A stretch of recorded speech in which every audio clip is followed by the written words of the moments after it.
नमस्कार, स्वागत आहे तुमचे अजून एका छानशा रेसिपीमध्ये. नारळाची वडी करताना नेहमी हाच प्रश्न असतो की बऱ्याचदा नारळाच्या वडीचे मिश्रण तयार झाले आहे की नाही.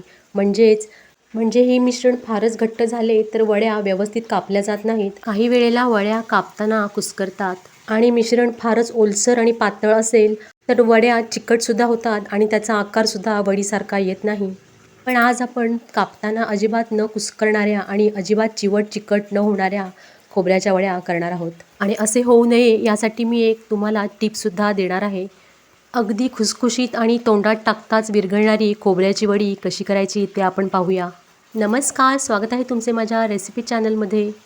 चला तर जास्त वेळ न दवडता रेसिपीला सुरुवात करूया. त्या अगोदर तुम्ही जर का चॅनलवर प्रथमच रेसिपी पाहत असाल तर चॅनलला प्लीज सबस्क्राईब करा आणि रेसिपी आवडली तर रेसिपीला एक लाईकसुद्धा करा. अशा या पारंपरिक पद्धतीने मधुर अशा खोबऱ्याच्या वड्या करण्यासाठी इथे मी बऱ्यापैकी मोठ्या आकाराचा नारळ घेतला आहे. नारळ घेताना आपल्याला बघूनच घ्यायचा आहे, म्हणजे नारळ कोवळा घ्यायचा नाही. नारळ इथे आपल्याला जून घ्यायचा आहे, कारण कोवळ्या नारळाच्या वड्या चवीला तर चांगल्या होत नाहीत आणि जास्त दिवस टिकतसुद्धा नाहीत. आणि नारळ फोडल्यानंतर लगेचच किसून घ्यायचा आहे, म्हणजे तो व्यवस्थित असा किसला जातो. आणि जर का खोबऱ्याच्या वडीची पारंपरिक चव हवी असेल तर नारळ असा हा व्हिडिओत दाखवल्याप्रमाणे खवणीनेच किसून घ्यायचा आहे. म्हणजेच काही वेळेला मिक्सरलासुद्धा नारळाची पेस्ट करून घेतात, पण असे केल्यामुळे नारळाच्या वडीला पारंपरिक अशी चव येत नाही. म्हणूनच पारंपरिक चव येण्यासाठी शक्यतो नारळ खवणीने किसूनच घ्या. रेसिपी अगदी भरपूर टिप्ससह सांगितली आहे, त्यामुळे रेसिपी अगदी संपूर्ण पहा. आणि जर काही रेसिपी आवडली तर रेसिपीला एक लाईक करा. आता पहा, इथे सर्व नारळ किसून झाला आहे. नारळाचा कीस घेताना शक्यतो पांढरा भाग असेल तेवढाच कीस घ्या आणि शेवटी असलेला कीस शक्यतो घेऊ नका, म्हणजे खोबऱ्याच्या वड्या मस्त अशा पांढऱ्या शुभ्र होतील. हे पहा, खोबऱ्याच्या वाटीच्या तळाशी असलेला कीस मी बाजूला करून ठेवला आहे. आता हा कीस आपल्याला मोजून घ्यायचा आहे.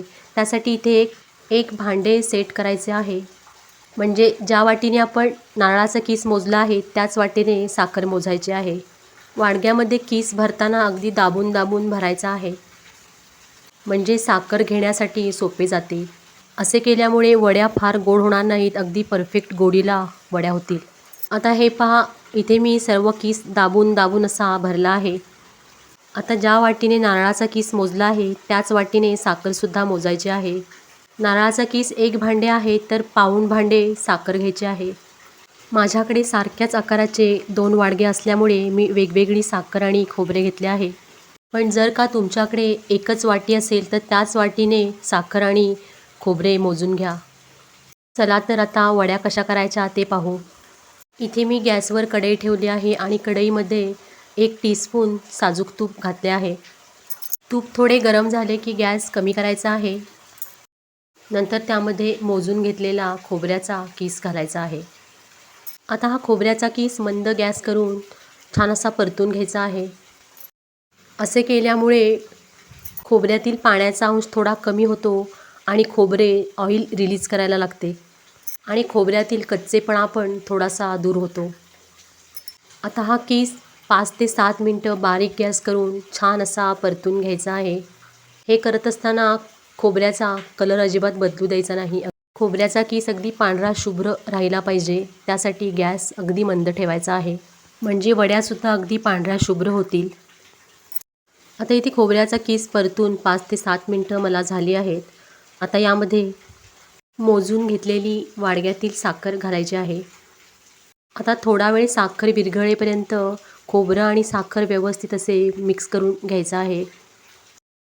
खोबऱ्याच्या ओलाव्यामुळे साखर विरघळायला लागेल. साखर विरघळली की यामध्ये 1 पेला भरून दूध घालायचं आहे.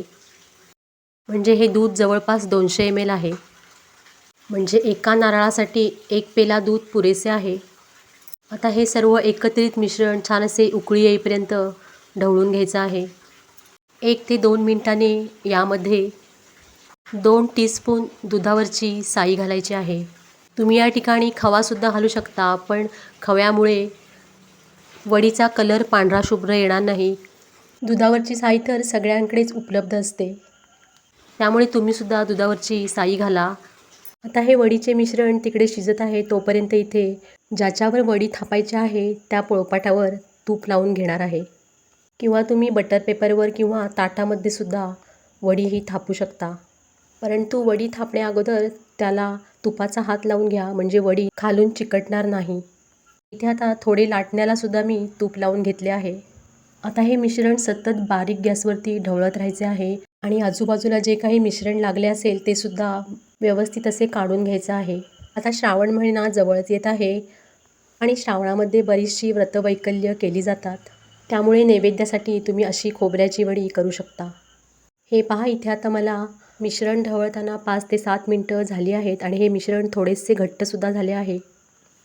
आता यामध्ये अर्धा चमचा वेलची पावडर घालायची आहे. आता हे मिश्रण वडी करण्यासाठी तयार झाले हे कसे समजायचे? तर त्यासाठी ही एक ट्रिक आहे. ती म्हणजे हे मिश्रण थोडे हाताला जड लागेल, म्हणजे आपण जेव्हा मिश्रण ढवळतो तेव्हा हे खूपच असे जड झाल्यासारखे होते आणि कढईच्या आजूबाजूला जे साखरेचे मिश्रण आहे ते सुकायला लागेल आणि पांढरे दिसायला लागेल, तेव्हा समजायचे की हे मिश्रण तयार झाले आहे. आता हे खोबऱ्याचे मिश्रण पोळपाटावर घेऊन अलगद असे थोडेसे थापून घ्यायचे आहे. पण थापताना हाताला थोडे तूपसुद्धा लावायचे आहे. अलगद असे हाताने प्रेस केल्यानंतर आता लाटणीच्या साहाय्याने अलगद असे लाटून घ्यायचे आहे. हे मिश्रण अगदी परफेक्ट वडी लाटण्याजोगे झाले आहे, त्यामुळे हे अगदी व्यवस्थित लाटले जाते.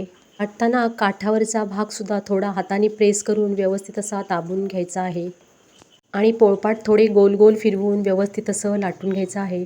तुम्हाला वडी किती पातळ किंवा जाड हवी आहे त्या प्रमाणात तुम्ही हे मिश्रण लाटू शकता. म्हणजे काहींना जाड वडी आवडते किंवा काहींना पातळ वड्यासुद्धा आवडतात. त्या प्रमाणात तुम्ही वडीचे मिश्रण लाटून घेऊ शकता. हे पहा, छानपैकी आता हे वडीचे मिश्रण मस्त असे लाटून झाले आहे. लाटताना हे मिश्रण सर्व बाजूंनी सारखे असे लाटायचे आहे, म्हणजे वड्यासुद्धा आकाराने एकसारख्या पडतात. आता लाटून झाल्यानंतर हे मिश्रण असेच कोमट होण्यासाठी ठेवायचे आहे आणि 15 ते 20 मिनिटानंतर याच्या वड्या कापायला घ्यायच्या आहेत.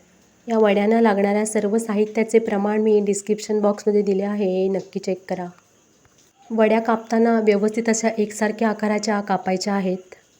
इथे मी डायमंड शेपमध्ये वड्या कापत आहे. तुम्ही हवं तर चौकोनी आकारात सुद्धा कापून घेऊ शकता.